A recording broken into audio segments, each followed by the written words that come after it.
The Qualinesti elves and dwarves of Thorbardin have more in common than they might think.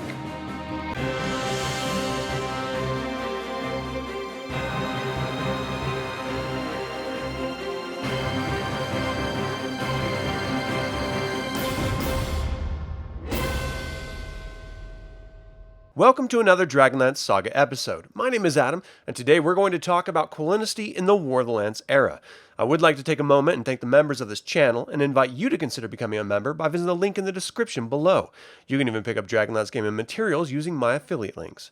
I'm referencing the Atlas of the Dragonlance World, Tales of the Lance boxed set, and the War of the Lance sourcebook for this information. If I leave anything out or misspeak, please leave a comment below. The Qualinesti were open to trade and connections with the outside world, in stark contrast to their Silvanesti brothers and sisters. However, the Cataclysm changed all of that. Much like their Thorbardin Dwarf neighbors, the Qualinesti closed their borders, kicking all humans out. This caused the exact same reaction their Dwarven neighbors suffered, as the Neidar dwarves believed their mountain dwarf cousins sealed them out to die and had all the resources within Thorbardin. The human settlers around Qualinesti believed the same, and began to raid them. The humans were all repelled, but not before doing significant damage to the border towns and the Qualinesti elves therein. These Qualinesti farmers were brutalized, raped and murdered by the human bandits. Many of the half-elves in the Age of Despair are direct results of these raids. While the raids were terrible, they are the worst of the aftermath of the Cataclysm, which left Qualinesti largely unscathed. The Qualinesti Forest lies in southwestern Ansalon, south of Abanasinia and east of Nusi.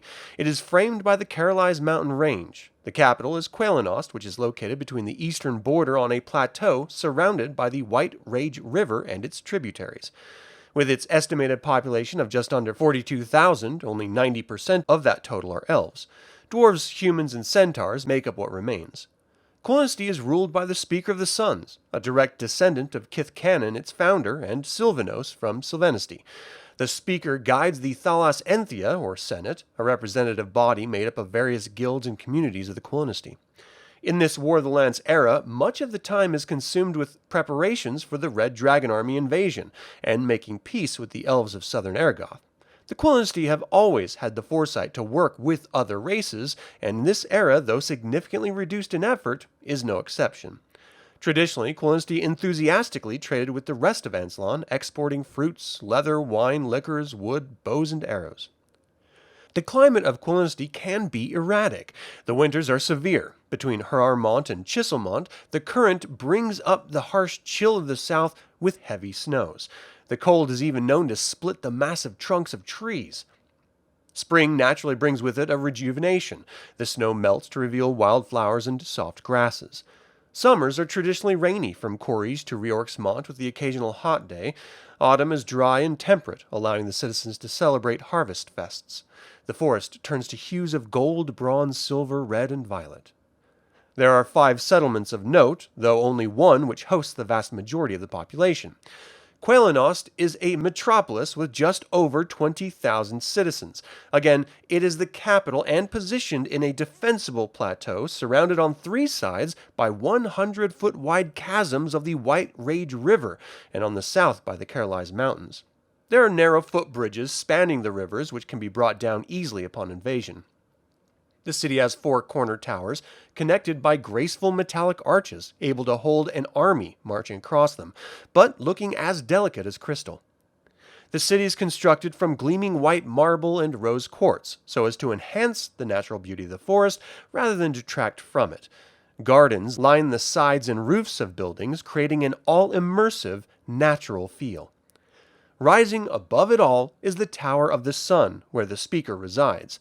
Solistaran, the current ruler, is trying to manage the oncoming war, refugees from Silvanesti, not to mention the looming Red Dragon army at its borders. Porliost is the next largest town with just under 4,000 residents.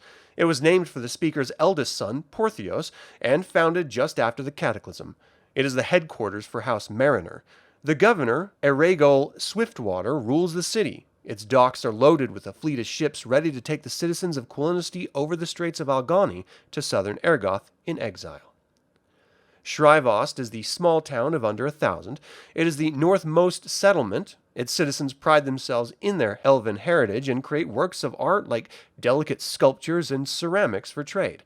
On the second week of spring dawning, you would typically find elven artisans lined up with stalls, featuring their work for purchase. This is a primary source of income for these elves. The village of Lorenost, with under 1,000 residents, is nestled between Porliost and the grasslands of Carolise. It's named after the youngest daughter of the speaker. It's the largest grain-producing center in Qualinesti as well, featuring great fields of wheat which stretch miles around the settlement. The village is governed by Ladine Avanathalanos, the head of the house gardener. Finally, Alanost is a fair village of over 600. It hosts a small Neidar dwarf population from the Chiselfist clan. They have lived here since the Sword Sheath Scroll was signed. The current governor, Mirianthalus Solaronsolon, has begun preparations to leave, while the dwarves refuse, deciding to stay and fight instead. With a kingdom as vast and sparse as Qualinesti, there are inevitably a few sites of note, the first of which is Mariclar. The city of White Stone is located between the borders of Qualinesti and the Carolise Mountains. It's surrounded by 3 massive stone walls engraved with symbols. The origin of the city is a mystery, even to its rulers, a council of 10 noble families. The ruins of Noloun are north of Porliost. They have existed before the founding of the kingdom. It's believed to originally have been constructed by the mysterious race of Huldrefolk. Its ruins magically seem to shift and reveal new ancient tombs or chambers. Of course, Pax Tharkaz rests on the eastern border of Qualinesti. This symbol of peace was all but abandoned by the elves after the Cataclysm. It now hosts the Red Dragon Army, ready to sweep through the nation of Qualinesti. The Tower of High Sorcery resides in the magical Wayrith Forest, which is attached to the Qualinesti Forest, though it magically manifests on its own accord. Finally, the White Rage River runs along the northern border of the forest. Its tributaries, the Inthal Enatha and Inthal Inen, form a protective barrier around the capital city of Qualinost. Sadly, upon returning about a decade after the War of the Lance, the Qualinesti discovered their forest decimated. They would rebuild it to its former glory over time, but the scars inflicted on the population would remain raw. The xenophobia of the Silvanesti seemed to infiltrate the Thalassenthia, forcing Tanis half-elven and Lorana to work incredibly hard brokering peace between nations. And that is all I have to say about Qualinesti in the War of the Lance era. Have you ever explored the ruins of Noloun? Should the elves reopen trade as they were before the Cataclysm? And finally, would you ever want to walk the arches bordering Qualinost? Leave a comment below. I would like to take a moment and remind you to subscribe to this YouTube channel, ring the bell to get notified about upcoming videos, and click the like button. This all goes to help other Dragonlance fans learn about this channel and its content. Thank you for watching. This has been Adam with Dragonlance Saga, and until next time, remember, the half-elf comes to me for advice, not because I can see the future. I can't. I'm no seer. He comes because I am able to think, which is something most of these other fools seem incapable of doing.